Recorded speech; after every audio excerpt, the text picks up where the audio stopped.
So yun mga pre, ngayong araw magkakabit tayo ng mini driving light sa ating Pasio. So bumili ako ng mini driving light dito sa TikTok. Sa mga gusto bumili, nandito lang sa Yellow Basket mga pre. So tara, ikabitan natin. So yung mga pre, may dalawa na siyang ilaw, may bracket na rin kasama. And ang kaganda niya, meron na kasamang switch mga pre. At ito yung kanyang mga tornilyo. So tara, kabitan natin. Bumili na rin ako ng extra na wire, ng relay, 12 volts, ay 12 watts, at saka socket. Yan, relay. Socket ang relay. Ito yung mga kailangan natin mga pre para makabit yung ilaw.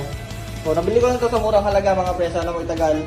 And tara, ikabitan natin. So, dito natin siya ikakabit mga pre. Kaya kailangan baklasin na natin tong kaka niya. Kailangan pa ba baklasin lahat to Kuya Jeff? So ito yung si Kuya Jeff. Magpapaturo tayo sa kanya para ikabit yung itong ilaw natin mga pre. So tara. Yung mga pre, doon ko balak ikabit yung ating ilaw sa ilalim ng ating horn. Yung mga pre, kailangan pala namin tanggalin to para makuha yung battery sa loob para i-connect sa relay. Yan, ito yung ating battery mga pre. Pakarong timing mga pre. Bigla nag-brownout dito sa service area. Kaya ito, ako nagbabaklas dito sa mga kahatin para makabit natin yung ilaw mga pre. Sana magka-ilaw na. Let's go! Yan mga pre, dyan ko ilalagay sa dalawang yan yung bracket ng ating mini driving light. Tignan natin kung ano magiging diskarte ni Kuya Jeff dito. Kaya, ayun no, pasok ka.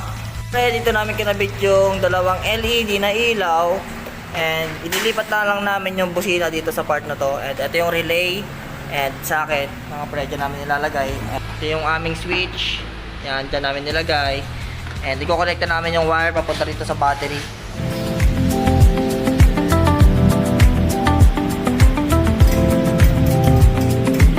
Yan kuya, tester ng kuryente niya.